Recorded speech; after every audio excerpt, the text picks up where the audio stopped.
Stossel! You lie all the time! Over the past 7 years, my show has made lots of people mad. Shame on you! Shame on you!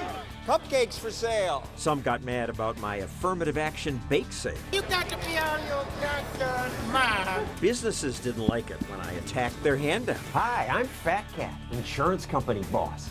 Uncle Sam? Hi, I'm Uncle Sam. Here, have some tax money. See, isn't Obamacare great? Thanks, taxpayers. I need this scooter, too. Tonight, we'll look back at the bizarre ways I've tried to make economic freedom interesting. How dare you take our money? Now that's how shoes supposed to look. Tonight, we'll look back at my coverage of Donald Trump, the good Donald Trump made it possible for me to ice skate here. and the bad. Ruthless, ambitious, ignorant. Trump says he won't touch Social Security, so old people like me will continue to steal from babies. I need this because I'm a baby boomer. And I need this too. So many babies to rob, politicians to mock, businesses to criticize. But I'm out of time. This show tonight will be my last Stossel show.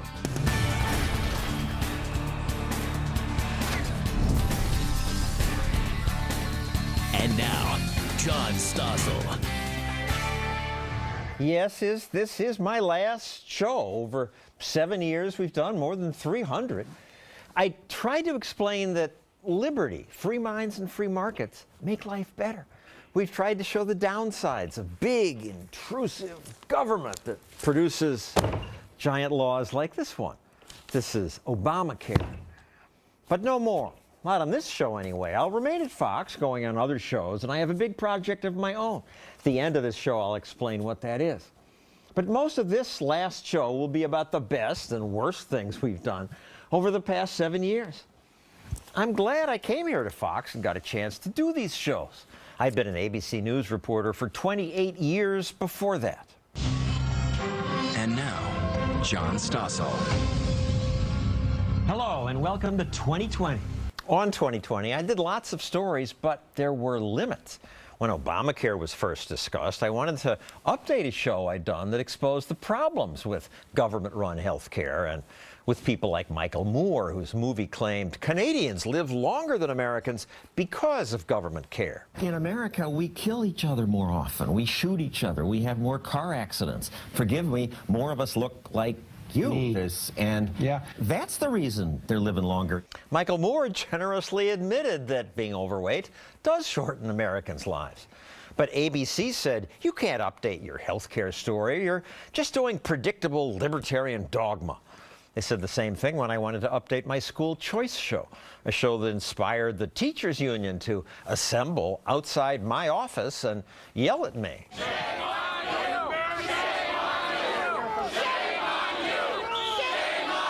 We are here to demand an apology from 2020's John Stossel. No, I won't apologize. Their union hurts kids. A few years later, there was a real school choice movement. But again, my ABC News bosses had no interest in what they called libertarian dogma. So I came here to Fox, where I've been free to report on whatever I think is important. That's included legalizing drugs, legalizing gay marriage, prostitution, shrinking the military, jailing fewer people, letting in more immigrants, criticizing Donald Trump. Some people think, oh, Fox doesn't allow that kind of thing. But they do. My main goal with this show is to explain the benefits of free markets. But free markets are hard to explain. Adam Smith's invisible hand brought us prosperity, but how do we demonstrate that the hand is invisible? Friedrich Hayek's term, spontaneous order, is clearer, but still abstract. How do I explain these mysterious things that have made America prosperous on TV? Well, I rented a skating rink. Suppose you'd never seen a skating rink and I told you I want to lay down some ice and I'm going to charge people money to strap sharp blades to their feet. And they're going to zip around on the ice. Young and old, skilled and unskilled. And my only rule is go counterclockwise. If you were the government safety regulator and you'd never seen a rink, you'd say, no, that's too dangerous. If it's to be approved, your rink must have stoplights, skating police, barriers between young and old, skilled and unskilled. You regulators might also demand a skating director, an expert who tells skaters where to go so they don't run into each other. I actually tried that. You, turn left, turn right. Go faster. You go slower. It didn't improve anyone's skating. I made things worse. I wasn't helping? No. Government planners always think, I can design a better system. Obamacare is a good example. This was supposed to help poor people and lower costs, but it didn't.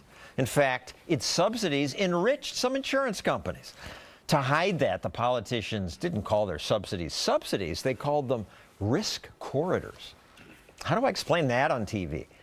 I made a fool of myself by wearing costumes. Hi, I'm Fat Cat, insurance company boss.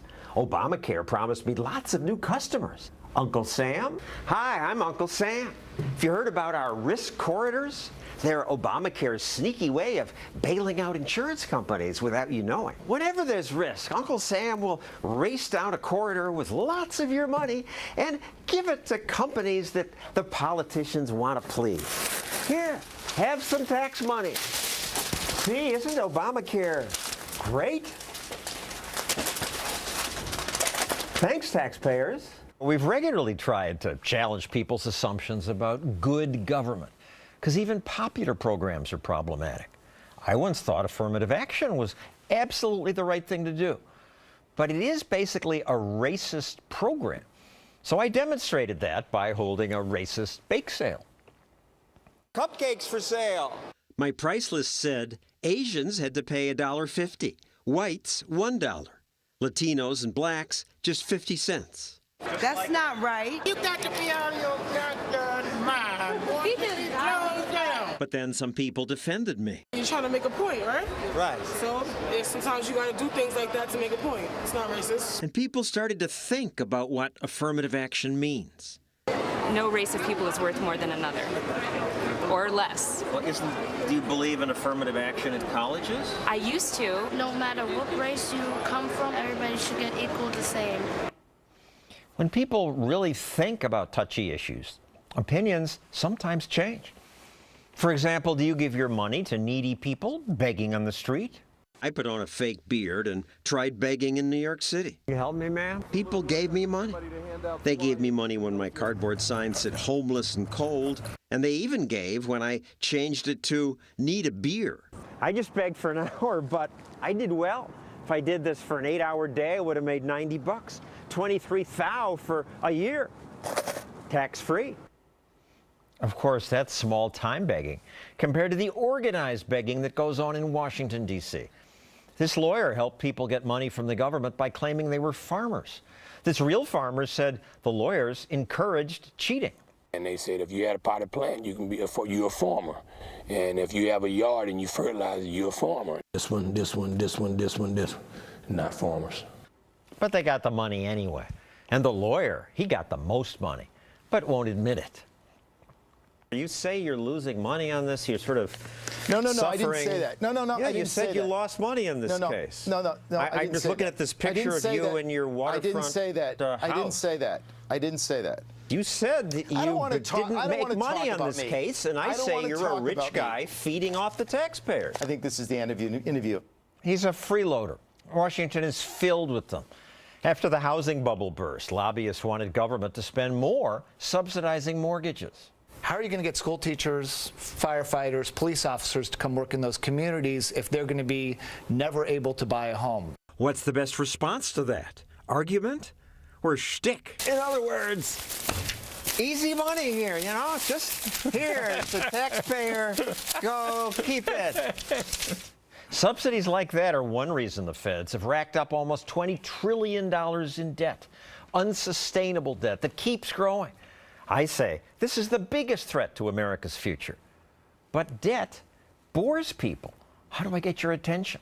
Build a giant graph and take it outdoors? This is federal spending per person since America began. It started low, less than 5% of the economy. Here's World War I. Here's World War II. Used to go down after wars, but now, even in peacetime, it only goes up. Pretty soon, we're up here. How are we going to pay for that? Also, how do I explain that our most loved programs, like Social Security, are really just a way that old people steal from children.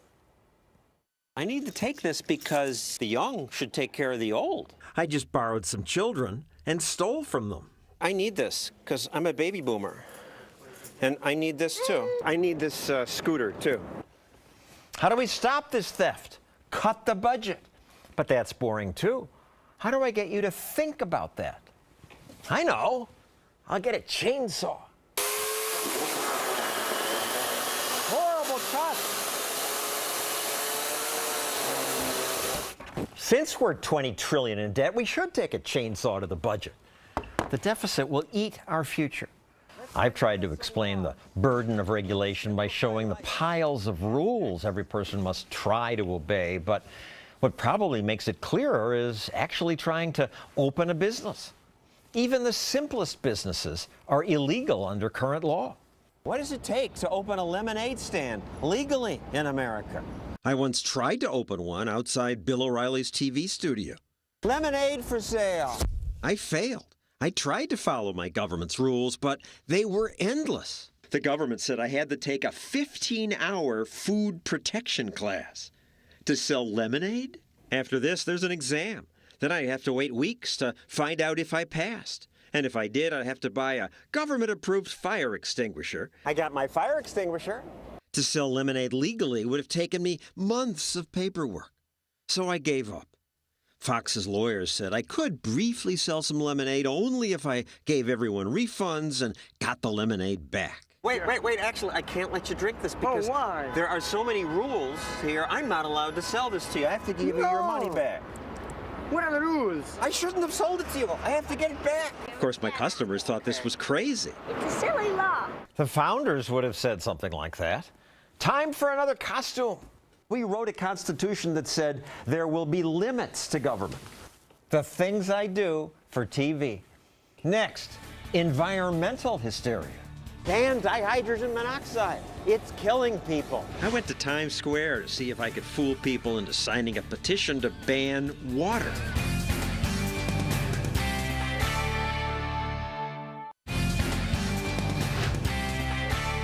Oh, I'm such a good citizen riding my bike to work. I'm gonna save the earth. I do feel righteous riding to work. But the idea that that kind of thing will help save the planet is just bunk. Even if you're worried about global warming, everyone in America riding bikes to work won't make any difference. The Earth won't notice. America's a small part of the world. China builds a coal plant every week.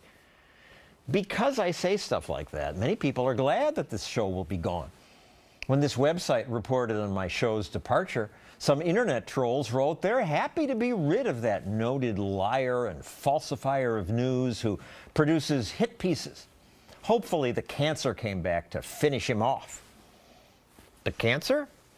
Actually, I'm not ending Stossel because I have cancer. I don't have cancer. I had a small tumor removed, and best we can tell, it's gone. I didn't even have to have chemo or radiation. I'm ending this show to have more time for my next big project, which I'll describe at the end of this show. But the environmental zealots just won't let go. One wrote, if Stossel got his way, scores more people would die every day from lung cancer. Seeing him get a taste of his own medicine is a beautiful thing. He's probably mad because I've argued that things like pesticides are good. They save lives. On this show, we mock organic food, say it's no healthier, though it costs much more. My defending chemicals and commercial farming makes some environmentalists nuts. Some believe all chemicals are bad. I went to Times Square to see if I could fool people into signing a petition to ban water. It's an acid rain. Would they want to ban water if I called it, say, dihydrogen monoxide? That is another way of saying H2O. Would you sign this petition for me? We're trying to ban dihydrogen monoxide. That's crazy. I never knew that it can cause like tumors and severe burns. Actually, the printout just said it had been found in tumors. Terrible. And it's good that you all are out here. Take a read, take a look. These football players signed too. Well, to initially ban it sounds good to me. Almost everyone we ask signed. Odorless, tasteless. We support a ban on that. They haven't banned water yet, global warming alarmists want to restrict all sorts of things. They say the science is settled, but few will debate that. For 7 years, I've tried to get former Vice President Al Gore to defend the lies in his Nobel Prize-winning movie. His people send lengthy rejection letters. It's very difficult to decline invitations such as yours, but it's an unfortunate inevitability of the growing influence of the climate crisis message and the demand on Mr. Gore's time. We do apologize. Come on, Mr. Gore, the idea that you don't have time is pretty silly. You have time to go on programs like Saturday Night Live. It's not a time issue. Truth is, you won't debate anyone. But if you do ever want to debate, we'd love to offer you the airtime. We will give it to you. I'll give you a special phone number that goes to this phone. For you, Mr. Gore, the green phone. I await your call. He never called. People like Gore often say 98% of scientists agree. But that's just not true. 98% agree the Earth is warming. But they disagree about how much of it is due to man and whether there's anything we can do about it. Our government spends a lot to try to do something about it, to pretend to do something about it. They give subsidies to people who buy so-called green cars. When I started this show, politicians had twisted the tax code to the point where I could actually get a free golf cart. You could get one too, for free. Really? Free? Why is it free? Because it's an electric vehicle, so it runs on clean energy. Doesn't really, but we'll get to that. Now, you could have gotten one of these too if you knew about this scam. I mean, subsidy for alternative energy vehicles. I got mine from a dealership in Arizona. Here's the ad. You can see they're selling it for $6,490. That happens to be exactly what the tax credit was. So subtract the credit, the cost becomes zero. Eventually, the embarrassed politicians got rid of that handout. But then they came up with another. Cash for clunkers. Remember that? To clean the environment, Congress decided to pay people to get rid of older, polluting cars. They also said this would stimulate the economy. Automakers are struggling. So I guess I should destroy some cars, right? That'll stimulate the auto business. But of course, you can't stimulate the economy by destroying things. It's absurd. Stimulate, stimulate, stimulate. Fortunately, government no longer pays us to destroy things, but rulemakers always assume that their regulations do what they're supposed to do. But often they have unintended consequences. The Endangered Species Act seems like a good idea. I want those animals protected, but the complex rules mean landowners who report an endangered species may not be able to use their land because the government will put restrictions on it. So the law has led to a new response called shoot, shovel, and shut up. In other words, landowners who see an endangered species on their land sometimes shoot the thing and then bury it and then shut up about it. Next, fish pedicures. Really, this exists. Will Donald Trump reverse the onslaught of new rules that ban things like this? We're going to get rid of the regulations that are just destroying us all up. You can't breathe. You cannot breathe.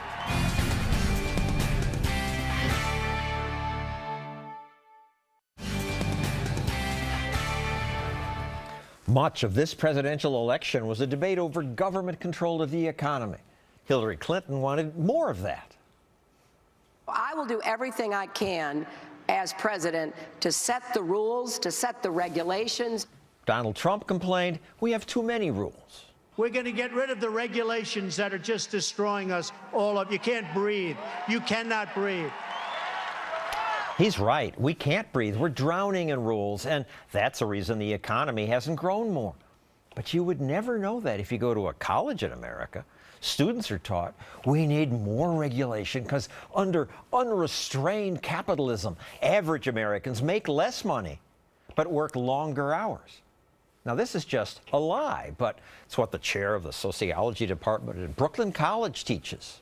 Wages have stagnated. On my show, she said the poor have gotten poorer and Americans are working longer. They have less leisure time. We have more leisure time than ever. We're working less. I can't believe you teach your students this. I can't believe I'm taxed to pay you at City College to teach your students. This is just wrong. It's not wrong. We have plenty of evidence. The Economic Policy Institute has dozens of papers on how Americans are more productive and working more than ever before.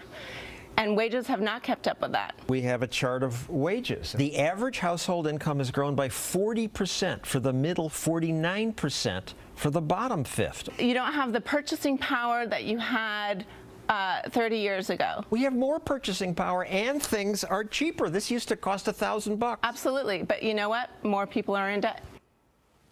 Oh, it never ends. Why all this deceitful doom and gloom? It comes not just from Democrats. Workers in the United States are making less than they were almost 20 years ago, and yet they are working harder. No, it's just wrong. Maybe he doesn't really believe it. I'm told we shouldn't take him literally. But I want to believe Trump when he trashes regulation. Lots of this show's guests have told us they've been crushed by stupid rules. This woman ran a school that taught people how to apply theatrical makeup. Nevada officials told her that's illegal. You're in violation of laws by teaching makeup, and that I had to open up cosmetology school, which would cost me thousands of dollars, probably up to $100,000 or more. You'd have to have dryers, yes, shampoo bowl for stuff you don't use. Exactly. And the bureaucrats keep adding stupid rules. My state's busybodies say people shouldn't be allowed to do what I'm doing here, getting a pedicure from fish. Fish pedicures are now popular in Asia.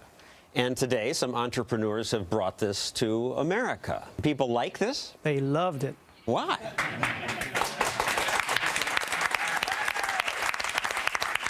Why? Because it's different than a traditional pedicure. It's the only pedicure where you sit in the water and laugh and have a good time at the same time. Why not? Because it's not safe, said this New York politician. This is an important health issue. People can get very, very sick. We could find no evidence of anybody getting an infection or having any problem. Paula Abdul lost a fingernail from a regular manicure. Should we ban all manicures? Like I said, this is a very heavily regulated industry. This is something that's, I think, needs to be banned. And now it is banned.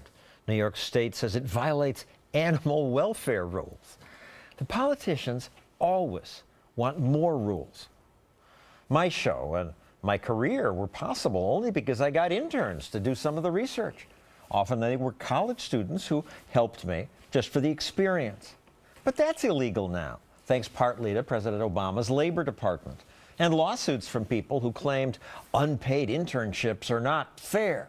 Employers could throw up their hands and say, we can't afford to pay anybody. So why should we be forced to pay the guy who cleans the floors? Why should we be forced to pay anybody in this room? Because they wouldn't get people to clean the floors if they didn't pay. That woman wrote a New York Times article that said interns are exploited. So I got a bunch of my former interns to join my show audience. They said they learned more as interns than they did in college, and they had to pay for college. I didn't feel exploited. In fact, I felt that I was exploiting the opportunity. I actually worked a second job in order to pay for my rent while I was interning for you, and I don't regret it for a second. It was a wonderful experience. But how unfair. You had to work a second job. It shows that internships favor rich people who don't have to. No, I chose to do it. Choice. There's a concept. But we have fewer choices today because of government and because of stupid lawsuits. Once a year, this show's audience picked the winner of the Wacky Warning Label Contest, a contest that mocked silly warning labels that are slapped on products because of lawsuits. That's why there's a drowning warning on this hot tub. Why would a company put a stupid label like that on a hot tub, Bob? Because they know if they don't, the lawyer will say, you failed to warn us. So we keep getting more stupid labels. Because there are always more lawsuits and more government. Always more. Will that change with Republicans now in charge? Probably not. Conservatives want more control over what you put in your body. How is it any of your business what I choose to put in my body if I'm not affecting anyone else?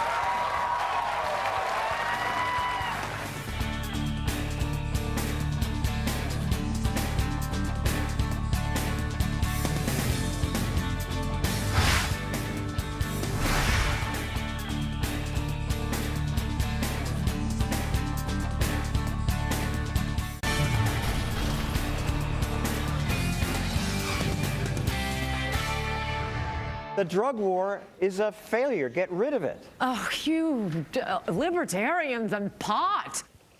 For 7 years on this show, I've fought with conservatives about personal freedoms. Ann Coulter says I'm not only wrong, well, I can't say what she said. This is why people think libertarians are. We're living in a country that is 70% socialist. The government takes 60% of your money. They're taking care of your health care, of your pensions. They are telling you who you can hire, what the regulations can be. What's it have to do with the drug war? And you want to suck up to your little liberal friends and say, oh, but we want to legalize pot. Not just pot, all drugs. And I'm not sucking up to my liberal friends. I'm upset about the drug war because it's terrible. It locks up nonviolent people, creates a vicious black market, and makes drugs more dangerous. Legal drugs are safer drugs. On one show, one of my favorite guests, now she's editor of Reason magazine, took on Prohibition's current crusade, banning e-cigarettes. Should I be allowed to open this little case and do this?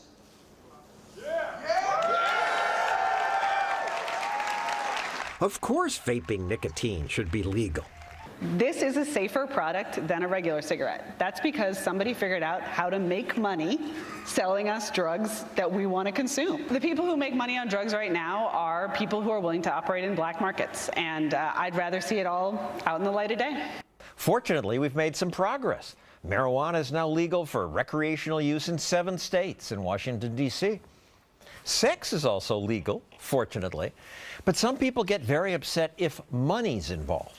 Sex workers, prostitutes we call them, say, it's my body. Why is it the government's business if I charge money for sex?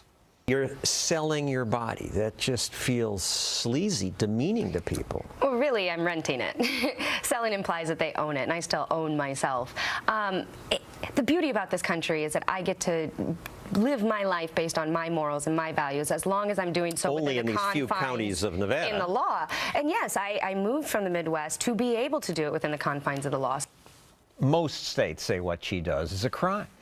But I would think in a free country, adults should get to own their own bodies, do whatever we want with them, as long as we don't directly hurt others.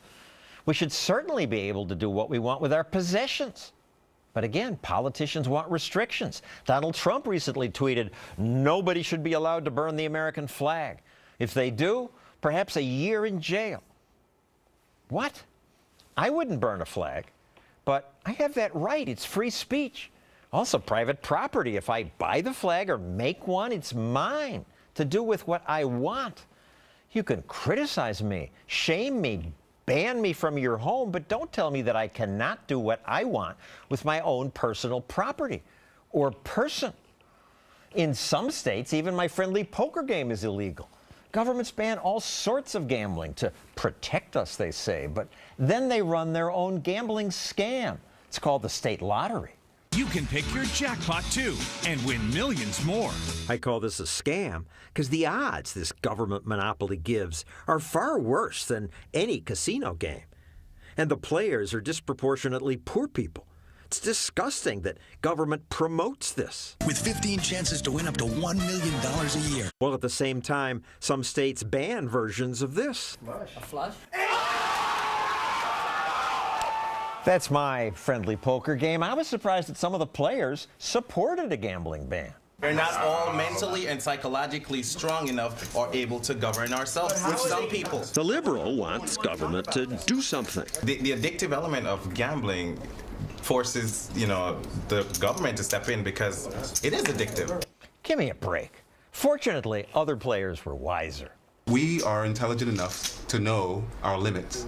Leave the government out of it. And let me decide for myself. Just like they do. Don't take my right away from me. Don't. But politicians do all the time. Next, what can we expect from Donald Trump? I'll ask some of my favorite libertarians. Am I in trouble because I called Trump ruthless, ambitious, ignorant, selfish, grasping?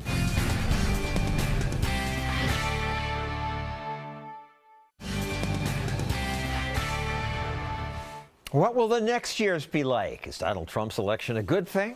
Terrible? I'm hopeful. Unlike most politicians, Trump's actually built things. not just buildings. Donald Trump made it possible for me to ice skate here. After city government wasted millions in taxpayer dollars trying to fix this rink, Trump, he got it done. That skating rink is in Central Park. Good for Trump. I don't expect Trump fans to thank me for praising him, since over the years I've also called Trump ruthless, ambitious, ignorant, selfish, grasping. And I said it to his face when he used political connections and eminent domain law to try to grab this woman's house. You're bullying these people out because they're... For you to use the word bully, John, is very unfair. This is a government case. This is not Donald Trump. Yes, it's Donald Trump. It's you and your cronies in government working together. For you to call these people cronies is very unfair. That's not what's happening here? No. I think it's a pretty sick assumption, and I think it's pretty jaded for you to make it. That's me, jaded. So let's ask some other libertarians for their take on the coming Trump years. Kennedy, host of the FBN show Kennedy, which I bet gets my time slot soon, and Matt Welch, editor-at-large of Reason magazine. So, Matt, you're happy it's Trump and not Hillary? No, although Trump has potential upsides that Hillary doesn't. If you sort of think, there wasn't really a big libertarian gain to be had with the President Hillary, except for that she wasn't going to be Trump. There's possibility in some of his departments that he's going to be deregulatory president in areas like education, perhaps in energy and some other things. I'm happy that someone has come in and thrown a Molotov cocktail into the political process. I don't agree with everything he says and does, but I do like that he has nominated people who have utter disdain for the departments they're going to run. And I can't think of greater champions for freedom than people who will actually tear down the behemoths and the institutions that have slowed down the growth of business and the economy. But he freaks people out around here in New York. People are scared. Well, yeah, he doesn't speak in the nice ways that we're supposed to have politics. I like that. Of course, it's very interesting. He blows apart what we can talk about. The bad part is when he blows it apart in a direction that potentially or directly limits freedom, and then also engages in the kind of crony capitalism that you criticized him for. People say he's not presidential. I like that. I mean, I think that we've had enough people who have been managed and facilitated and test grouped for long enough. The mainstream media, of course, is sneering at Trump after he chose Oklahoma's Attorney General to head the EPA. The New York Times ran the headline, "Trump picks climate change dissenter." Climate change dissenter? The nominee, Scott Pruitt, doesn't dissent from climate change. Climate changes. Everyone knows that. Pruitt dissents when progressives claim America must hurt poor people by doing pointless things that won't affect climate. Pruitt's a good pick. He understands the EPA now stands for enough protection already. But the Times readers are so hysterical, they badger the Times until the editors change their smear headline from dissenter to climate change denialist. So what's going on in places like that? They're policing language, which is a sign that they haven't learned any lesson from this election. It's not about policing language. People are hysterical that the Secretary of Labor pick is someone who's a critic of labor restrictions, as if there's only one possible ideology to have if you're in that position. And some of these appointees are great. I sued Linda McMahon because her husband had me beaten up by one of his wrestlers once. Detail. But she's a good person, but she's been appointed head of the Small Business Administration. Why don't they just get rid of things like the Small Business Administration? That's what I'm hoping for. I mean, Rick Perry was nominated to be the head of the Energy Department, which was the third department that he was supposed to want to close when he was running for president. A Small Business Administration should be like #1 or 2 on the list of stuff that should get shut down. Likewise, Betsy DeVos, head of the Education Department. She's a great pick. Well, this is a great pick because, again, here's someone who believes in school choice. You know, here's someone who will at least encourage people to talk about charter schools so parents can realize that these government-run one-size-fits-all curriculum and schools might be harming their kids. So if we will have greater choice as a parent, I think that's a wonderful thing. And again, here's someone who will take an unorthodox approach to education, because I tell you what, the orthodox way, it's not benefiting us as a society, and it's certainly not helping parents and especially students. Some of these people are friends of this show. It shocks me to find that they're going to be running departments. Mike Pompeo, head of the CIA. I'll wait and see on that one. I think that he was on the wrong side of the issue in the San Bernardino shooting with Apple, trying to break into the phone. Yeah, exactly, and trying to force a company to break their own encryption. But he is a budget cutter.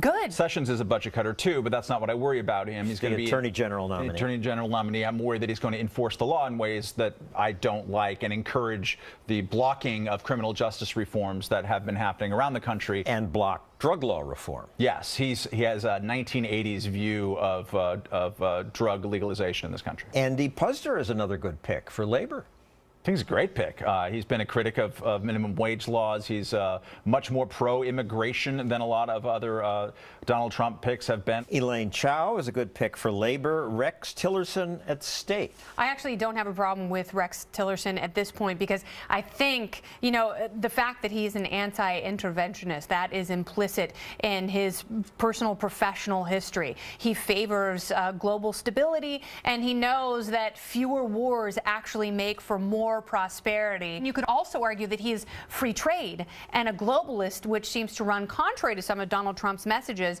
And I think that sort of balance could be very healthy. Finally, the future of the Libertarian Party.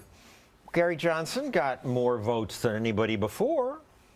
Is that really the threshold? That's enough? I mean, God bless Gary Johnson. He started out with so much promise, and I think he was absolutely right when he said most people in this country are libertarian. The problem is he wasn't able to seal the deal and sell his message on a much greater scale. If ever there were a year to sell the message of liberty, 2016 would have been it. It was a historic success and a historic failure. That's what the Libertarian Party, it really was. I mean, they tripled the size of anything that they had before, cemented their place. They beat the Green Party in absolutely every single state. Never happened before like that. And yet, it should have been so much more than it was, and it's disappointing. Thank you, Kennedy. And before we go, John Stossel, Matt Welch and I have something for you. And that is the Golden Shovel Award. It is the first and only commemorative golden shovel for a man who has shoveled so much liberty in the right direction and so much crap away from the TV. John Stossel, you are certainly responsible Thank you, for Kennedy. my career here at Fox and so many of the great things that Matt and I have done alone and together.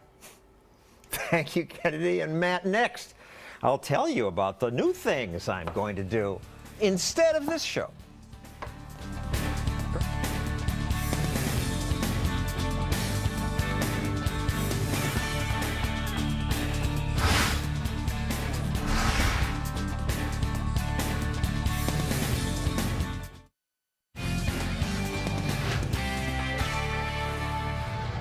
Will Donald Trump be a good president? I hope so, but I won't hold my breath. What I do know is that there were better candidates than Trump and Clinton, but they didn't get into the big debates. As a result, Americans had to choose between the lesser of evils. You're asking me to choose between a case of the measles and a bladder infection. I'm sorry. He was one of the libertarian presidential candidates. This year, this show held the first nationally televised libertarian debate to show people there were other choices. While Trump and Clinton told us how they'd run our lives, the libertarian candidates said, you can run your own life. I believe that people are inherently good and that they can be trusted with freedom. Trusted with freedom.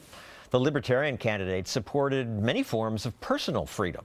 Legalizing marijuana will lead to less overall substance abuse. The damage they're doing is to themselves. And the damage that we do is assuming that we know what's right for you. They propose responsible limits on spending. If the American people have to balance their checkbook, so should Congress. I hope that when people heard the libertarians, they would realize limited government is a better idea. The majority of people in this country are libertarian. They just don't know it. Lots of Americans do say they're socially liberal, but economically conservative. That's libertarian. Unfortunately, Gary Johnson didn't run a great campaign, and he won no electoral votes. But 4 million people voted libertarian, more than ever before. That's a good sign. And young people's interest in liberty is another good sign. All around the world, there are new gatherings of liberty-minded young people. We taped the Stossel Show at this one. Young people actually got excited when I tossed out copies of our Constitution. You people should read this, and here you can have this. That enthusiasm's encouraging. And it's one reason this is my last Stossel show. I'm old. We need a new generation to tell the story of liberty. People like this woman in Latin America, this occasional Fox News guest, and this woman warning us about the road to serfdom.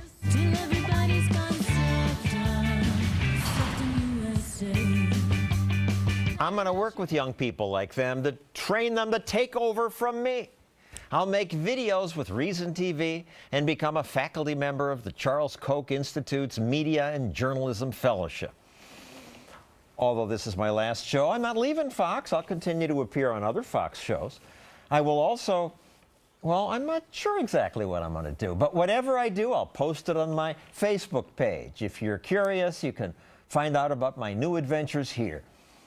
But for now, goodbye. Thanks for 7 good years of The Stossel Show. Good night.